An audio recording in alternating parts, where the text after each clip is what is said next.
Assalamualaikum warahmatullahi wabarakatuh. Bismillahirrahmanirrahim. Alhamdulillahirrabbilalamin. Wassalatu wassalamu ala asyrafil anbiya'i wal mursalin wa ala alihi wa ashabihi ajmain, amma ba'du. Baik, pada kesempatan kali ini saya akan menyampaikan pembahasan tentang konsep beribadah dan bagaimana agar ibadah kita diterima tanpa adanya kesyirikan di dalamnya, tanpa adanya nilai-nilai bid'ah di dalamnya atau kesesatan di dalamnya. Nah, baik, langsung saja masuk kepada pembahasan. Jadi, pada papan tulis ini sudah saya tulis tentang konsep beribadah. Langsung saja kita pada pokoknya. Jadi, ibadah maknanya secara umum yaitu menyembah. Jadi, enaknya ngomong itu adalah menyembah. Ibadah itu ditujukan kepada tiga kalau di sini. Jadi kita itu menyembah ditujukan kepada tiga. Kalau itu menyembah kepada Allah, maka itu disebut dengan orang muslim atau orang yang beriman. Jadi kalau dia itu bersyahadat kepada Allah, mengaku bahwasanya dia hambanya Allah, lalu dia beribadah kepada Allah, maka dia bisa disebut muslim atau orang yang beriman. Nah, kemudian selanjutnya yaitu apabila ia beribadah kepada Allah dan selainnya, maka dia dihukumi musyrik atau syirik. Nah, dia mengaku bahwasanya dia adalah orang Islam, dia menjalankan syariat Islam, dia melakukan ibadah seperti sholat, puasa, tapi dia juga menyembah kepada selain Allah, misalnya menyembah setan. Dia pergi ke dukun. Nah, dia pergi ke dukun, pesugihan, dan lain sebagainya. Maka itu dihukumi syirik. Nah, kemudian kalau dia menyembah kepada selain Allah saja, maka dia dihukumi kafir. Jadi dalam teori ini, kalau dia itu bukan orang Islam dan tidak menyembah Allah, nah maka dia dihukumi kafir. Seperti orang-orang yang agama-agama lain yang tidak menyembah Allah. Nah, itu di dalam Al-Quran dihukum kafir. Mengapa bisa demikian? Karena Allah sudah menjelaskan, Innad dina indallahil Islam. Jadi sesungguhnya agama yang hak, yang benar di sisi Allah, itu adalah Islam. Di dalam Al-Quran, kitab suci kita sudah dijelaskan bahwasanya agama yang benar itu adalah Islam. Nah, selain itu dihukumi kafir. Nah, jadi konsep ibadah ini bisa kita pahami kalau dia tulus hanya menyembah Allah, berarti dia muslim. Kalau menyembah Allah dan selainnya dia syirik. Kalau menyembah selain Allah dia kafir. Nah, seperti itu. Kemudian menyembah atau beribadah ini dibagi menjadi dua. Jadi ada ibadah mahdhah, ada ibadah ghairu mahdhah. Nah, ibadah mahdhah itu adalah ibadah yang syarat dan rukunnya ditentukan. Jadi sudah ditentukan oleh Allah dan Rasulnya, tata caranya, syarat dan rukunnya itu sudah ditentukan. Itu ibadah mahdhah. Kemudian ibadah ghairu mahdhah adalah ibadah yang syarat dan rukunnya tidak ditentukan. Nah, jadi tidak ada rukun-rukun atau syarat-syaratnya di dalamnya. Nah, kita masuk pembahasan ibadah mahdhah. Nah, karena ibadah mahdhah ini syarat dan rukunnya sudah ditentukan, maka ini akan mempengaruhi sahnya ibadah tersebut. Dia ada hal-hal yang wajib dilakukan, ada yang kesunahannya, ada makruhnya, dan ada yang bisa membatalkan ibadah tersebut. Contoh, misalnya kita sholat. Sholat itu adalah ibadah mahdhah yang syarat dan rukunnya ditentukan. Jadi misalnya syaratnya harus baligh, terus syaratnya harus suci. Nah, suci dari atas kecil dan atas besar. Terus rukunnya diawali dengan takbiratul ihram, dengan niat, dan lain sebagainya. Ini adalah ibadah yang syarat dan rukunnya ditentukan. Apabila salah satu rukunnya atau syaratnya tidak terpenuhi, maka ibadah ini menjadi tidak sah. Nah, Contoh misalnya, syaratnya dia harus suci. Nah, kemudian dia nggak mau tahu, pokoknya saya sholat, saya ingat Allah, saya sholat, boiku suci buka, kemarin itu buka, pokoknya saya sholat. Nah, dia maka secara syariat, maka dia tidak sah melakukan ibadah tersebut. Nah, contoh lagi zakat. Nah, zakat ini sudah ditentukan waktunya, zakat fitrah maksudnya. Jadi sudah ditentukan waktunya, yaitu ketika masuk Ramadan sampai khatib Idul Fitri itu naik ke mimbar. Nah, itu sudah ditentukan. Nah, kalau dia misalnya tidak memenuhi syarat, misalnya, terus pokoknya saya zakat fitrahnya sebelum Ramadan saja misalnya, biar saya nanti takut lupa. Nah, itu bisa menjadi tidak sah ibadahnya. Nah, itu. Kemudian misalnya puasa. Puasa ini yang wajib puasa Ramadan. Nah, kemudian di sini ada syarat dan rukunnya.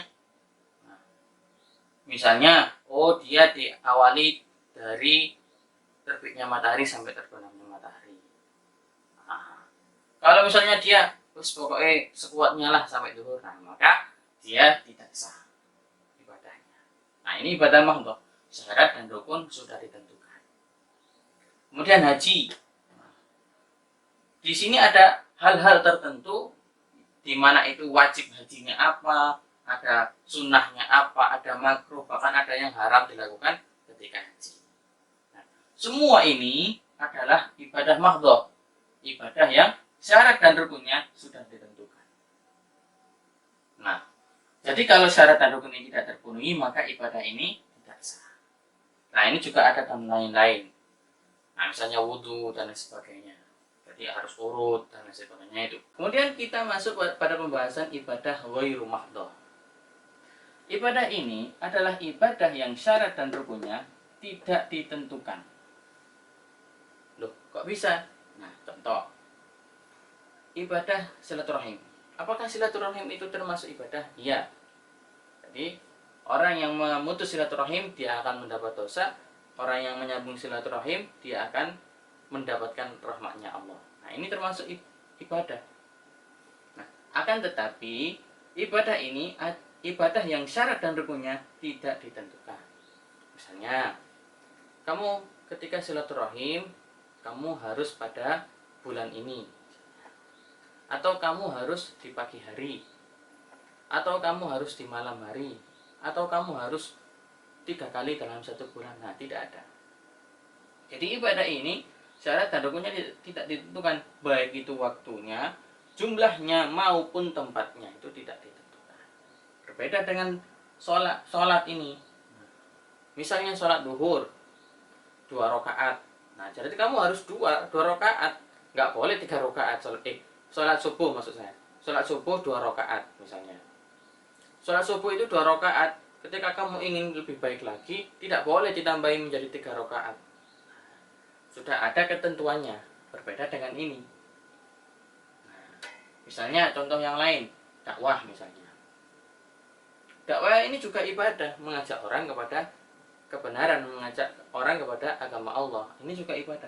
Akan tetapi syarat dan rukunnya tidak ditentukan.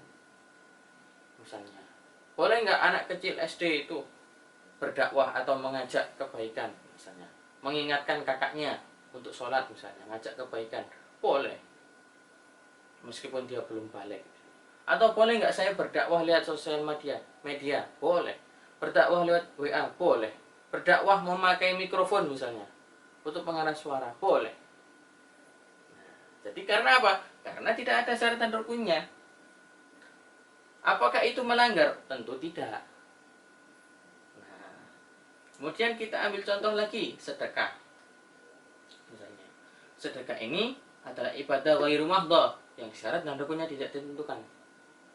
Jadi mau dilaksanakan saat ini juga, atau besok, atau kalau misalnya menunggu gajian, atau kalau misalnya punya hajat, wah saya ini punya hajat, saya mau sedekah biar saya tidak mendapatkan bala. Nah, karena sedekah kan menolak bala. Misalnya, wah saya kepingin pergi ke sini biar selamat, saya sedekah, boleh. Atau ketika ada keluarganya yang meninggal dunia, saya sedekah untuk pahalanya untuk keluarga saya, untuk orang tua saya, boleh silakan. Atau ada temannya yang membutuhkan, boleh. Nah, jadi sedekah itu boleh. Loh, kenapa harus menunggu orang meninggal untuk sedekah? Kenapa enggak harus hari ini? Hari ini juga boleh. Menunggu orang yang meninggal, menunggu orang meninggal juga boleh. Jadi sama-sama boleh. Loh, mengapa kok boleh? Karena ini ibadah ghairu mahdhah yang syarat dan rukunnya tidak ditentukan. Jadi tidak ada larangan. Nabi, ketika kamu mau bersedekah maka jangan menunggu orang meninggal misalnya. Ketika kamu orang tuamu meninggal, maka jangan bersedekah atau misalnya seperti itu. Atau kamu sedekah 2 kali sehari misalnya. Atau kamu sedekah itu dalam 1 minggu wajib 1 kali misalnya, seperti sholat Jumat. Tidak ada. Nah, kalau misalnya kita masuk ke bab ini, ibadah mahdhah misalnya sholat. Oh, sholat Jumat 1 minggu 1 kali. Itu memang ada tuntutannya, syarat dan rukun sudah ditentukan. Nggak boleh kita sholat Jumat 2 kali dalam seminggu, nggak boleh. Nah ini misalnya zikir. Zikir ini adalah ibadah ghairu mahdhah. Mau zikir itu pakai tasbih, subhanallah, mau pakai tahmid, atau mau pakai tahlil, atau dicampur, kemudian dicampur la haula wala quwata illa billah, kemudian dicampur istighfar, boleh. Terus urutannya dibolak-balik, boleh. Asalkan itu artinya benar dan sesuai dengan kaidah-kaidah ibadah yang mana itu menyembah Allah dan tata caranya benar.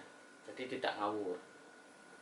Kan semuanya itu kan benar, ada la haula wala quwata illa, ada astagfirullah, ada zikir-zikir itu kan memang artinya benar. Jadi tidak menyalahi. Selama itu tidak menyalahi maka itu boleh. Boleh nggak ini waktunya itu ditaruh setelah sholat? Boleh, silahkan. Boleh nggak waktunya ditaruh sebelum sholat? Boleh. Boleh nggak pas kita masak sambil zikir istighfar? Boleh. Boleh nggak kita pas orang tua kita meninggal kita berzikir untuk orang tua kita? Boleh, silahkan. Nah, boleh nggak kita mengumpulkan orang-orang untuk berzikir? Boleh. Boleh nggak kita sebelum makan kita berzikir dulu? Berzikir dulu. Baca alhamdulillah, baca istighfar, boleh, silahkan. Jadi waktunya tidak ditentukan. Jumlahnya juga seperti itu. Misalnya orang Nabi Muhammad beristighfar 1 hari 70 kali. Atau saya bertobat kepada Nabi mengatakan misalnya saya bertobat kepada Allah 1 hari 100 kali misalnya. Terus Nabi Muhammad baca istighfar 100 kali 1 hari. Nah, apakah kita boleh 200 kali dalam sehari? Boleh, silahkan. Apakah itu menyalahi? Tentu tidak. Nah, loh, mengapa tidak menyalahi? Coba kita pakai logika. Masa kita 100 kali istighfar kita dapat pahala, kita tambahi 200 kali, masa kita dapat dosa? Kan nggak mungkin. Justru pahalanya lebih banyak. Nah, seperti itu. Jadi jumlah maupun tempat boleh. Saya istighfar kecuali di kamar mandi. Nah, istighfar pas di lapangan, pas di tempat kerja istighfar, pas di mobil atau di kendaraan istighfar, boleh, silahkan. Membaca sholawat juga seperti itu. Man sholla alaiya sholatan sallallahu alaihi wasyron. Barang siapa bersolawat kepadaku maka Allah akan bersolawat kepadanya 10 kali. Allah akan memberikan kebaikan kepadanya 10 kali. Nah, misalnya ada hadis mengatakan barang siapa yang bersolawat kepadaku 1000 kali maka dia akan terbebas dari api neraka. Nah, jadi di dalam hadis dikatakan solawat itu 1000 kali. Nah, lalu apakah boleh kita solawat 1 hari 10.000 kali? Tentu saja boleh. Karena apa? Karena ini sholawat ini syarat dan rukunnya tidak ditentukan. Baik jumlahnya maupun waktunya, mau di pagi hari setelah subuh, mau siang hari, mau pas kerja, mau pas istirahat, terserah, boleh. Lalu misalnya kita membaca Al-Quran. Ini contoh selanjutnya. Membaca Al-Quran itu juga seperti itu. Waktunya tidak ditentukan, jumlahnya tidak ditentukan. Boleh nggak kita membaca Al-Quran 1 hari 1 juz? Boleh, silahkan. Kan tidak ada dalilnya. Tapi tetap boleh, tapi tidak menyalahi Nabi. Jadi apa yang tidak disampaikan Nabi belum tentu menyalahi ajaran Nabi. Seperti itu. Boleh nggak kita membaca Al-Quran 1 hari 5 juz? Boleh. Satu hari 10 juz boleh. Malah itu dikatakan kebaikan atau sebaik-baik orang yang membaca Al-Quran itu 3 hari sudah hatam. Nah, seperti itu. Boleh nggak kita mengumpulkan orang untuk membaca Quran? Boleh. Boleh nggak kita selama bulan Ramadan ini mengadakan tradisi membaca Al-Quran setelah sholat taraweh? Boleh, silakan. Kan itu tidak ada di zaman Nabi. Memang tidak ada di zaman Nabi. Tetapi ini ibadah ghairul mahdhah yang syarat dan rukunnya tidak ditentukan. Nah, seperti itu. Boleh nggak kita membaca Quran di hari Senin? Boleh. Selasa boleh. Hari Minggu boleh. Nah, seperti itu. Kemudian kita contoh tahlilan. Tahlilan ini apa? Tahlilan ini sepengetahuan kita layaknya pengetahuan umum dalam arti yang kita ketahui, yaitu oh tahlil itu isinya istighfar, oh isinya sholawat, oh isinya Al-Quran, oh isinya itu tahlil, nah, oh isinya itu mendoakan orang-orang, oh isinya itu mendoakan orang yang meninggal. Nah, apakah itu boleh? Kalau dikumpulkan menjadi satu boleh. Nah, justru kalau kita memakai logika, kalau itu dilarang maka itu menyalahi. Misalnya zikir, istighfar, astagfirullahaladzim. Kemudian zikir kan ada lagi tahlil, la ilaha illallah. Terus kemudian ada zikir bismillah, bismillahirrahmanirrahim misalnya. Loh, masa ketika kita kumpulkan menjadi satu itu menjadi salah lah? Justru tidak mungkin. Nah, justru ketika kita baca istighfar, oh kita dapat pahalanya istighfar. Ketika kita baca tahlil, oh kita dapat pahalanya tahlil. Dan kita gabung jadi satu, oh berarti kita dapat pahalanya istighfar, dapat pahalanya tahlil, dapat pahalanya basmalah, dapat pahalanya sholawat misalnya. Justru semakin banyak kita yang dapatkan pahalanya seperti itu. Nah, itu tahlilan. Nah, apakah ini boleh kita tahlilan hari ini? Boleh. Apakah kita boleh menunggu orang yang meninggal dulu? Boleh, silakan. Nggak tahlilan loh, boleh. Hari ini nggak tahlilan, besok nggak tahlilan, pas ketika orang tuanya meninggal nggak tahlilan, boleh. Ketika ada tetangganya nggak tahlilan, boleh, silakan. Sama ini berzikir itu. Habis sholat nggak zikir, sebelum sholat nggak zikir, pagi nggak zikir, sore nggak zikir, itu boleh, silakan. Yang nggak boleh itu nih nggak sholat. Yang nggak boleh itu nih nggak zakat. Yang nggak boleh itu nih nggak puasa Ramadan. Nah itu. Jadi boleh nggak saya misalnya nggak silaturahim karena ada halang? Boleh, silakan. Nah saya ini nggak bisa dakwah, boleh nggak saya nggak dakwah? Ya silakan. Nah ini yang wajib ini. Nah contoh ziarah kubur. Waktu, jumlah maupun tempat tidak ditentukan. Boleh nggak saya ziarah kubur di waktu bulan Sya'ban sebelum Ramadan? Boleh, silakan. Loh, itu kan tidak ada dalilnya. Memang tidak ada dalilnya. Loh, lalu mengapa di sini ditradisikan seperti itu? Nah, jadi tradisi sebenarnya sebelum kita masuk itu kita pastikan dulu ziarah kubur ini kira-kira baik apa tidak baik. Nah, kalau mengatakan ini tidak baik, nah itu yang perlu dikaji lagi. Nah, kita sepakati dulu ziarah kubur ini kira-kira baik atau tidak baik. Oke, baik. Nah, apakah kita boleh mentradisikan kebaikan? Ya, tentu saja boleh. Misalnya di Indonesia ini tradisinya mereka ziarah kubur, orang ziarah kubur sebelum hari raya Idul Fitri misalnya. Jadi 1 hari atau 2 hari sebelum raya itu rame kubur. Tuh, mengapa ini kok rame kuburan? Karena itu tradisinya orang-orang. Nah, apakah boleh dilakukan? Boleh, silakan. Karena itu mentradisikan kebaikan. Yang tidak boleh adalah menganggap itu wajib. Jadi sehingga ketika kuburan ini rame rek, berarti ngomong iki wajibno ziarah kubur iki ketika sebelum Ramadan. Nah, itu yang tidak boleh. Jadi jangan disamakan antara anjuran sama kewajiban. Antara tradisi dengan kewajiban itu tidak boleh disamakan. Jadi kalau memang tradisinya baik, mengapa tidak? Justru kesalahpahaman kita dalam memahami sesuatu sehingga menganggap itu wajib. Nah, itu yang salah. Kalau memang orang-orang itu mewajibkan yang tidak wajib, maka itu salah. Misalnya baca Quran. Ada membaca Quran di hari Minggu khataman misalnya. Oh, sehingga orang-orang itu tradisinya khatam di hari Minggu kan libur. Orang-orang itu membaca Quran. Nah, itu baik tradisi. Nah, kemudian ada yang mengatakan, "Duh, kamu gak baca Quran hari Minggu, dosa kamu." Nah, itu yang salah. Mewajibkan yang sebenarnya tidak wajib. Nah, itu salah. Jadi kita harus bedakan antara tradisi dengan kewajiban. Nah, itu kita harus bisa bedakan. Menuntut ilmu, mau hari Senin, boleh. Selasa, boleh. Mau hari Minggu, boleh. Waktunya mau pagi, siang, sore, boleh, silahkan menuntut ilmu. Asalkan dalam koridor yang benar, misalnya ilmu-ilmu yang benar, bukan ilmu misalnya ilmu maling, ilmu mencopet, nah bukan. Seperti ziarah kubur ini, boleh nggak saya ziarah kubur ke teman saya? Boleh. Boleh nggak saya ziarah kubur ke sahabat saya yang dulu dekat sama saya ingin mendoakan? Boleh, silakan. Boleh nggak saya ziarah kubur kepada orang tua saya? Boleh, silakan. Boleh nggak saya ziarah kubur ke guru saya? Boleh, silakan.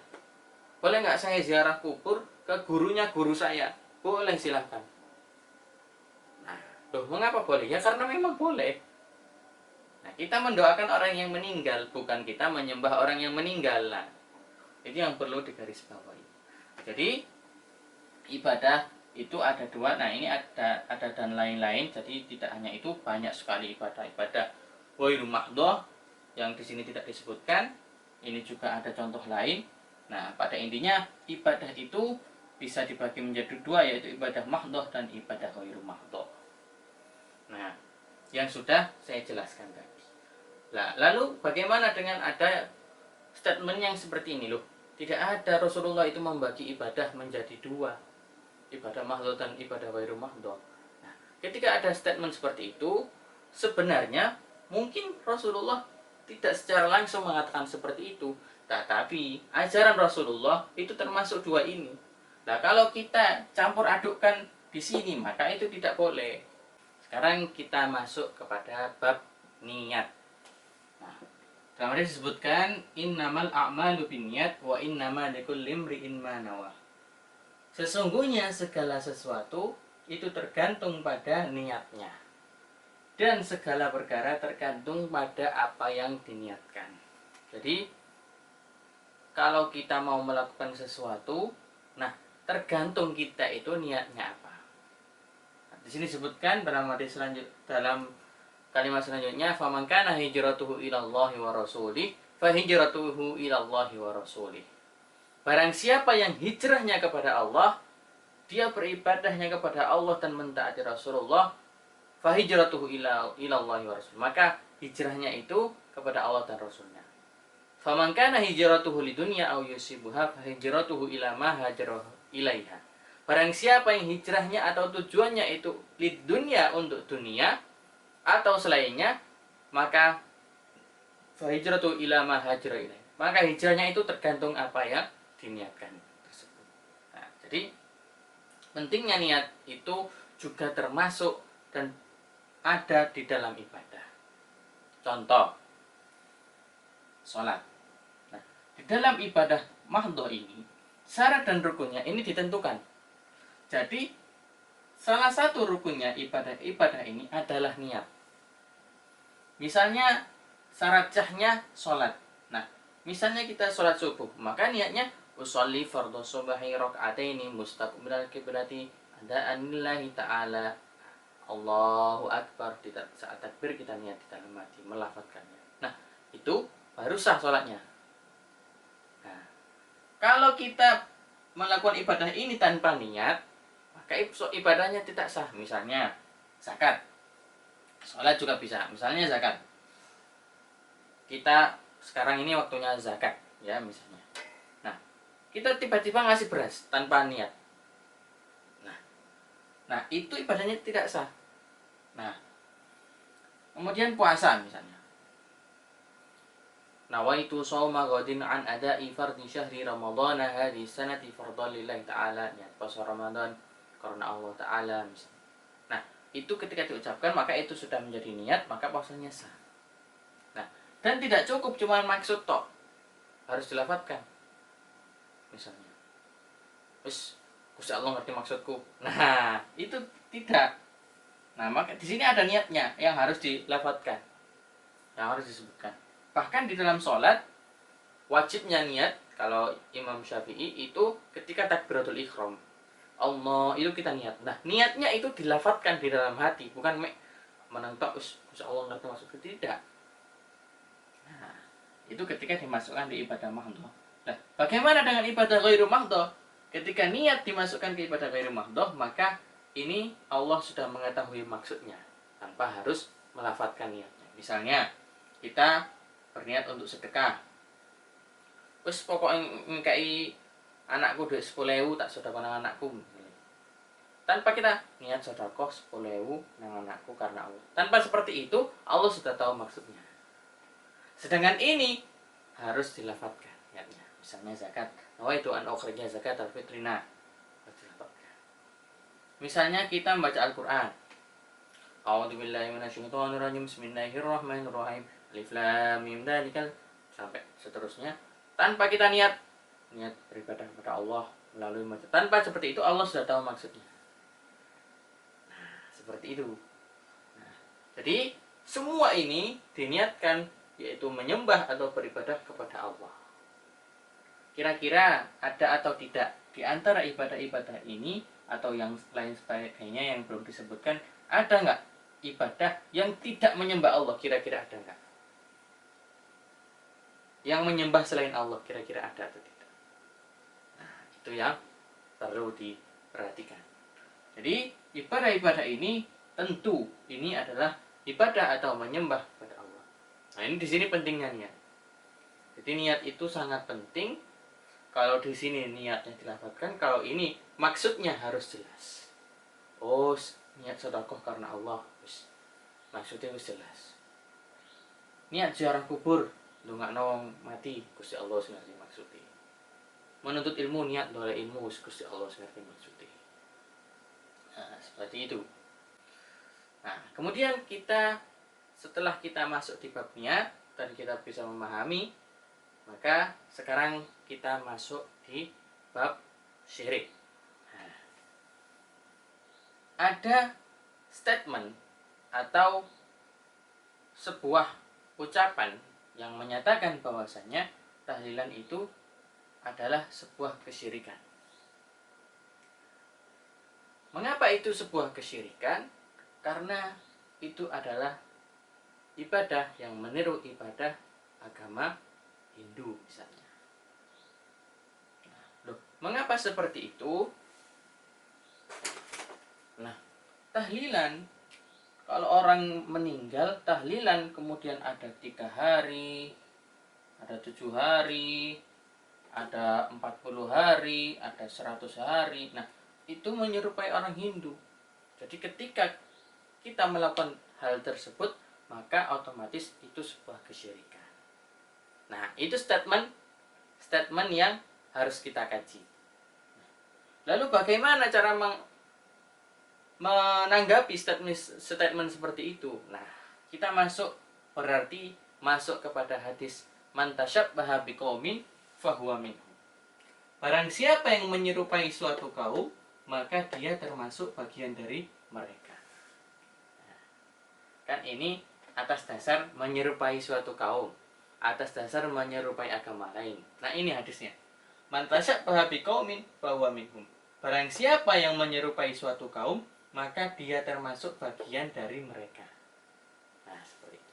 Kalau misalnya kita ada orang Yahudi memakai topi Yahudi itu biasa dipakai. Terus kita kok ngefan misalnya, wah keren rek topi ini rek, aku cek padha mbek orang Yahudi, maka itu menyerupai suatu kaum. Jadi itu tidak boleh. Nah, ini sama tahlilan ini. Jika 37 dan 40 ini diniatkan, ya, kan tadi kan niat kan penting. Diniatkan untuk menyerupai agama lain, maka otomatis ini tasyabbuh atau menyerupai agama lain dan itu haram. Akan tetapi jika 3740 ini tidak diniatkan ini, hanya saja angkanya sama dan diniatkan menyembah kepada Allah, maka itu boleh. Wah, itu alasan itu. Loh, itu bukan alasan ini. Makanya niat itu penting. Nah, contoh lagi. Wah, ini pokoknya 3740 itu adalah ibadahnya agama lain. Oke. Nah, kita mengklaim ya, kita mengklaim bahwasanya angka ini dimiliki agama lain. Oke, misalnya kita membaca Al-Qur'an. Kita membaca Al-Qur'an ini kita mengajak orang-orang hataman di hari Minggu. Nah, kemudian ada statement, loh, hari Minggu itu adalah harinya orang Nasrani, di mana orang-orang Nasrani itu beribadah di hari Minggu. Maka ketika ada orang yang membaca Al-Quran dan hatam di hari Minggu, itu menyerupai agama Nasrani. Nah, ketika ada statement tersebut, nah itu statement yang sangat-sangat kacau. Nah, jadi dia mengklaim sesuatu atas tanpa dasar yang jelas. Nah, ketika niat itu, misalnya orang membaca Al-Quran itu berniat ingin menyerupai orang Nasrani, maka otomatis itu haram, karena itu menyerupai agama lain. Sangat-sangat ditentang. Akan tetapi jika itu, harinya memang sama, itu saya kalau hari Minggu itu longgar, jadi bisa, maka saya memilih hari Minggu. Nah, otomatis itu sangat-sangat diperbolehkan, karena itu tujuannya memang menyembah kepada Allah. Dan ini ibadah mahdoh, waktu, jumlah maupun tempat tidak ditentukan. Kecuali kalau di kamar mandi nggak boleh baca Quran di kamar mandi. Mau itu baca Quran di rumah, mau di tempat kerja, mau itu di masjid, nah itu boleh. Sama dengan ini, 3740 ini jika diniatkan untuk tasyabbuh, maka ini tidak boleh. Akan tetapi ketika ini tulus ikhlas karena Allah, maka itu sangat-sangat diperbolehkan. Nah, yang jadi pertanyaan, loh, mengapa kok boleh? Kan itu sama. Nah, ini kembali lagi kepada pembahasan yang awal tadi. Ini ibadah ghairu mahdhah, syarat dan rukun tidak ditentukan.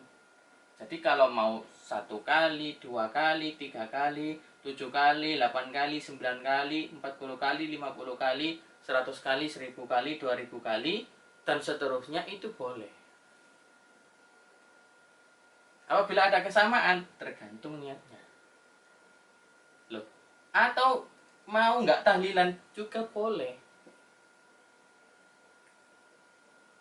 Lalu mengapa ada tradisi 37, 40, 100? Loh, itu tradisi terserah. 3 sunnah Rasul misalnya. 7 itu adalah jumlah hari misalnya. Juga angka baik. 40 juga angka yang baik. Misalnya ada pendapat bahwasanya Nabi Yunus diselamatkan dari hiu, dari ikan 40 hari misalnya, seperti itu. Nah, itu boleh. Nah, angka-angka ini 37, 40, 100 ini bukan angkanya agama Hindu, bukan. Ini angkanya Allah. Jangan mau kita diajarkan bahwasanya itu angkanya agama lain, jangan mau. Nah, seperti itu. Misalnya contoh lagi. Sekarang kita masuk pada bab tasyabbuh atau menyerupai suatu kaum. Contoh lagi burung merpati. Contoh burung merpati. Nah, orang-orang Kristen itu salah satu ajarannya itu misalnya melepas burung merpati. Jadi ikonnya itu burung merpati. Kemudian ada orang Islam memelihara burung merpati. Loh, kemudian ada tetangganya, loh, burung merpati itu burungnya orang Kristen, jadi kamu haram memelihara itu. Kita lihat dulu, kalau dia memelihara burung merpati ini dengan tujuan tasyabbuh menyerupai orang Kristen, maka itu haram. Akan tetapi ketika kita memelihara burung merpati, wis panjene apik kok manuke. Nah, ya sudah, boleh. Nah, jadi seperti itu. Jadi tergantung niatnya. Nah, burung merpati ini bukan burungnya orang Kristen, bukan beragama Kristen, tapi ini makhluknya Gusti Allah. Nah, seperti itu. Contoh lagi, tongkat misalnya. Orang-orang Yahudi itu kan pakai tongkat misalnya. Kemudian ada para ulama, ada para kiai misalnya, pakai tongkat. Loh, itu menyerupai orang Yahudi. Loh, belum tentu. Kita lihat, kalau dia niatnya menyerupai orang Yahudi, maka itu haram. Kalau cuma pakai tongkat, ya tidak apa-apa, nggak ada niat apa-apa. Oh, jalannya biar nggak susah, ya silahkan. Jadi pentingnya niat itu bisa mempengaruhi nilai ibadah kita. Nah, ketika kita menjadi pelaku di sini, ketika kita menjadi pelaku, maka kita harus ikhlas dan tulus menyembah kepada Allah tanpa condong kepada agama lain, tanpa menyerupai agama lain. Nah, jadi misalnya kita tahlilan 3740, terserah. Yang penting ikhlas menyembah Allah, berzikir karena Allah, bukan ingin menyerupai. Nah, akan tetapi ketika kita menjadi penonton, maka kita tidak boleh semena-mena langsung menjustifikasi, oh itu meniru agama Hindu, ngingu merpati, oh itu meniru agama Kristen, ngaji Al-Quran di hari Minggu, oh itu ajaran Nasrani di hari Minggu. Nah, jadi ketika kita menjadi penonton, maka kita harus tahu dulu, kalau ingin menjustifikasi, kalau ingin menghakimi, kita harus tahu dulu niatnya orang tersebut, baru kita boleh menghakimi. Kalau kita nggak tahu, ya kita nggak boleh. Nah, itu contoh tasyabuh. Nah, sekarang contoh kesyirikan. Misalnya, jadi pentingnya niat itu sangat-sangat mempengaruhi nilai-nilai ibadah. Contoh sholat. Nah, orang sholat ini kan menyembah Allah, ya kan? Nah, akan tetapi ini juga bisa menyembah kepada selain Allah. Loh, kok bisa? Contoh syirik. Contoh riya. Nah, jadi riya. Riya ini adalah syirik yang tersembunyi. Di dalam Al-Quran sudah dijelaskan, bahkan riya ini adalah termasuk ciri-ciri orang yang munafik. Wa idza qamu ila sholati qamu kusala yura'unan nas. Jadi ketika dia sholat, dia malas-malasan, yura'unan nas, dia ingin dilihat manusia yang lain. Seperti itu misalnya sholat. Pada niatnya sholat temenan, usolli, tapi pada hakikatnya dia tidak hanya beribadah, tapi ingin dipuji. Nah, seperti itu. Oh, kepingin didelok alim. Nah, itu riya. Nah, sebagai pelaku, ketika kita sholat, maka kita harus tulus kepada Allah, nggak boleh kita riya. Nah, sebagai penonton, kita nggak boleh menjustifikasi, oh ini riya ini sholatnya. Oh, nek Fatihah dhewe enak-enak no. Wis iki sombong iki, mentang besok ngaji. Nah, seperti itu. Misalnya sedekah. Sedekah ini ibadah. Misalnya nyumbang di masjid 2 juta. Ketika kita menjadi pelaku, maka kita harus ikhlas menyembah kepada Allah. Kita harus ikhlas mencari pahala dari Allah. Kita nggak boleh pamer, kita nggak boleh ingin dipuji manusia, kita nggak boleh ingin dilihat manusia. Itu ketika kita menjadi. Tapi ketika kita menjadi penonton yang melihat orang yang bersedekah, kita nggak boleh menjustifikasi, oh itu sombong itu, mentang-mentang duwe akeh, diketok-ketok nyumbang 2 juta. Nah, jadi seperti itu. Jadi harus ada keseimbangan. Misalnya menuntut ilmu. Menuntut ilmu, kita ikhlas mencari ilmu, mengharap ridho dari Allah. Nah, ketika kita menjadi penonton juga seperti itu. Oh, gak boleh kita menjustifikasi, oh ikus pamer gelangi anyar, oh pamer mobil anyar. Nah, kita gak boleh seperti itu. Jadi kita harus tahu posisi kita di mana. Ketika kita berada di posisi pelaku, maka kita harus ikhlas pada Allah. Ketika kita berada di posisi penonton, kita nggak boleh terlalu cepat menghakimi orang lain. Kecuali kalau itu jelas-jelas syirik. Misalnya, dia pergi ke dukun. Kita sudah tahu di daerah kita ada dukun, dan dukun itu juga mendeklarasikan diri bahwasanya dia dukun. Saya ini dukun santet. jin-jin saya banyak misalnya. Nah, kalau ada orang lain datang ke situ, maka di dalam hadis disebutkan, seingat saya itu bahwasanya orang yang pergi ke dukun itu adalah orang yang dilaknat. Nah, kalau jelas-jelas seperti itu baru tidak boleh. Sama seperti misalnya bakar menyan. Menyan. Menyan itu kan bahasa Indonesianya. Kalau Rasulullah dulu ketika berkumpul ingin wewangian, maka itu bisa disebut istijmar. Nah, kita nggak boleh. Loh, bakar menyan itu haram. Nah, sedangkan menyan ini hanya benda mati, hanya wewangian. Kalau diniatkan dia itu pas menyembah setan, nah itu baru haram. Tapi hanya untuk wangi-wangian, nah itu baru boleh. Bahkan ada yang mengatakan bahwa itu sunnah karena Rasulullah menyukai wangi-wangian. Dan ada hadis yang menjelaskan tersebut. Nah, jadi kita harus imbang di sini. Ketika kita melakukan sesuatu, kalau itu tidak maksiat, maka itu harus kita dasari beribadah kepada Allah. Asalkan itu tidak maksiat. Nah, kalau maksiat tentu tidak boleh. Misalnya meminum khamr. Nah, itu jelas. Kita sebagai penonton pun harus mengklaim, harus menghukumi bahwa itu haram. Misalnya kita tahu, oh itu minum khamr, wah itu haram. Kita harus tanamkan dalam hati bahwa khamr itu haram. Tetapi kalau itu ibadah hukumnya, nah kita nggak boleh menjustifikasi. Atau hal-hal yang mubah, misalnya seperti tadi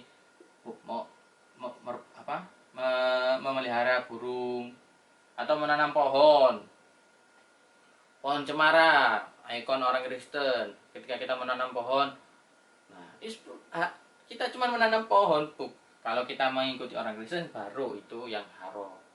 Nah, seperti itu. Jadi harus ada keseimbangan di sini. Kalau pelaku itu tidak boleh sampai menyerupai agama lain, atau tidak boleh kita sampai syirik atau riya dan lain sebagainya. Tetapi kalau kita menjadi penonton, kita tidak boleh terlalu cepat menghakimi orang lain. Seperti itu. Contoh lagi, khaliful musyrikina wa firrul liha wahfuz syawarib. Berbedalah dengan orang musyrik, peliharalah jenggot dan potonglah kumis. Jadi kita disuruh berbeda dengan orang musyrik. Orang musyrik itu apa? Orang yang memotong kumisnya. Nah, sedangkan orang Islam memelihara jenggot. Nah, itu perintah Nabi loh ini. Berbedalah dengan orang musyrik, pelihara jenggot dan potonglah kumis. Lalu bagaimana orang-orang yang tidak memotong kumis? Apakah itu termasuk orang-orang yang musyrik? Nah, kita lihat dulu niatnya. Niatnya hanya kepingin menyerupai orang musyrik, nah baru itu haram. Kalau tidak ada niatnya, yes biasa lah, aku kalau niat apa wis. Nah, mungkin aku ganteng kayak anak komisi tipis misalnya. Lah itu terserah. Nah, ini hadis juga tidak wajib memanut. Ya kalau yang tidak ada jenggotnya gimana? Nah, seperti itu. Jadi pada intinya niat ini adalah sangat-sangat penting dan mempengaruhi apa yang kita lakukan, mempengaruhi ibadah kita, mempengaruhi amalia kita. Akan tetapi ketika kita menjadi orang lain yang melihat orang melakukan sesuatu, maka kita tidak boleh terlalu cepat menjustifikasi. Nah, itu niat. Nah, seperti itu. Nah, kemudian pembahasan selanjutnya yaitu tentang bid'ah. Nah, jadi bid'ah, hadis Rasulullah menyebutkan kullu bid'atin dhalalah wa kullu dhalalatin finnar. Segala sesuatu yang baru itu adalah bid'ah. Dan segala sesuatu yang bid'ah itu adalah neraka. Nah, jadi hal-hal yang baru itu adalah bid'ah. Terus semua yang bid'ah itu pasti masuk neraka. Nah, contoh misalnya di sini disebutkan ini hadisnya kullu bid'atin dhalalah wa kullu dhalalatin finnar. Jadi kullu ini ada yang ulama yang menghukumi sebagian. Oh, tidak semuanya. Ada yang bid'ah hasanah, ada yang bid'ah sayyi'ah, ada yang bid'ah baik, ada yang bid'ah buruk. Tetapi ada yang bersikeras, loh ini enggak ada penjelasannya, bid'ah baik buruk, pokoknya semuanya. Nah, Jadi orang yang semuanya, jadi semuanya itu yang hal yang baru itu adalah bid'ah. Nggak ada bid'ah baik, nggak ada bid'ah, nggak ada. Rasulullah nggak menjelaskan, semuanya bid'ah. Baik kalau gitu. Contoh lampu. Lampu ini kan nggak ada di zaman Rasulullah. Nah, apakah itu bid'ah? Maka orang yang mengatakan itu akhirnya tidak mau. Loh, bukan. Semua sesuatu di dalam ibadah itu bid'ah. Nah, jadi statement itu sendiri sudah kacau. Dia tidak ngomong bahwasanya bid'ah baik dan buruk itu tidak dijelaskan Nabi, sedangkan dia sendiri menjelaskan bahwasanya bid'ah itu yang di dalam agama. Nah, itu sudah kacau sebenarnya. Padahal Rasulullah tidak menjelaskan bid'ah di dalam agama itu tidak. Rasulullah cuma mengatakan kullu bid'ah, semuanya. Nah, jadi oke, kita masih bisa menerima. Jadi setiap hal yang baru di dalam ibadah itu adalah bid'ah. Nah, kita masuk di pembahasan ini. Jadi ketika ada hal baru di dalam ibadah mahdhah, maka itu adalah bid'ah. Misalnya syahadat, asyhadu an la ilaha illallah wa asyhadu anna Muhammad Rasulullah. Maka itu lafadznya dan tidak boleh ditambahi. Misalnya tambahi wa asyhadu anna Ali waliullah misalnya. Jadi syahadatnya itu pakai 3. Asyhadu an la ilaha illallah wa asyhadu anna Ali misalnya. Nah, itu tidak boleh. Seperti kaum-kaum Syiah. Na'udzubillah min dzalik. Kemudian sholat misalnya. Sholat subuh 2 rakaat. Wah, saya kepingin pahalanya banyak. Saya sholat subuhnya 3 rakaat. Nah, itu baru yang namanya bid'ah. Nah, itu sesat. Karena apa? Karena ini sudah ditentukan syarat dan rukunnya. Nah, seperti itu. Berbeda dengan ini, silaturahim. Ini karena syarat dan rukun tidak ditentukan, maka ini boleh. Apakah saya haram silaturahim pas Idul Fitri? Apakah saya boleh? Kan itu tidak ada hadisnya di zaman Nabi. Memang tidak ada hadisnya, tapi belum tentu yang tidak ada di zaman Nabi, belum tentu yang tidak diucapkan Nabi itu menyalahi ajaran Nabi. Jadi boleh kita silaturahim. Nah, jadi bid'ah di dalam ibadah, kalau ibadah mahdhah, maka itu haram. Akan tetapi kalau ibadah ini, nah itu tidak berlaku. Coba misalnya, ya, saya nggak mau terima, pokoknya semuanya oke. Membaca Al-Quran, contoh. Rasulullah itu tidak hanya membaca Al-Quran, tetapi Rasulullah itu orang yang hafal Al-Quran. Maka orang yang tidak mengikuti Rasulullah, maka itu adalah bid'ah. Nah, seperti itu. Contoh lagi. Contoh baca sholawat. Sholawat ini hadisnya ada yang mengatakan 1000 kali. Tidak ada hadis mengatakan 2000 kali. Jadi barang siapa orang yang membaca sholawat 1000 kali, maka dia terbebas dari api neraka. Sholawat 1000 kali aman ya. Lalu ditambahi jadi 2000 kali. Nah, apakah itu menyalahi? Tentu saja tidak. Nah, jadi seperti itu. Kalau itu dimasukkan ibadah mahdhah, maka itu termasuk bid'ah. Misalnya puasa. Saya puasa Ramadan itu 30 hari, tapi saya ingin ibadah atau ingin pahala yang lebih banyak, maka saya puasa Ramadan 60 hari. Nah, itu baru bid'ah. Itu baru sesat. Akan tetapi misalnya membaca Al-Quran lagi. Nah, tidak ada hadisnya Rasulullah membaca Al-Quran 1 hari 5 juz. Tidak ada. Tetapi saya kepingin Ramadan ini menghatamkan Al-Quran yang banyak, saya 1 hari 5 juz misalnya. Boleh, silakan. Seperti itu. Misalnya dakwah. Saya Rasulullah dulu dakwahnya tidak pakai mic, sekarang saya pakai mic. Boleh, silakan. Nah, seperti itu. Jadi bid'ah semuanya sesat kalau itu ada di dalam ibadah mahdhah. Kalau itu ada di dalam ibadah ghairu mahdhah, maka itu belum tentu sesat. Nah, jadi seperti itu. Coba dipraktekkan. Coba dilihat ibadah-ibadah lain, kira-kira ini ibadah mahdhu apa ghairu mahdhu misalnya. Oh, ibadah ghairu mahdhu. Oh, tentu jumlahnya mau ditambahi silahkan, waktunya kapan silahkan. Kalau subuh misalnya, sholat subuh, wah saya ini sholat subuh ini pahalanya besar, saya kepingin lebih besar lagi, jadi saya sholat subuh di pagi hari, di siang hari, di sore hari, di malam hari, jadi saya 5 kali sholat subuh dalam sehari. Nah, itu baru bid'ah. Nah, tetapi kalau ini tidak seperti itu. Jadi penjelasan bid'ah, hal-hal yang baru itu dimasukkan ke dalam bid'ah ibadah mahdhah, maka itu adalah bid'ah. Dan tapi kalau itu masuk kepada ibadah ghairu mahdhah, itu belum tentu bid'ah. Jadi saya kira penjelasan saya yang panjang lebar ini cukup dan mudah-mudahan bisa menjadi solusi bagi kita semua agar kita tidak salah paham dalam konsep beribadah kepada Allah.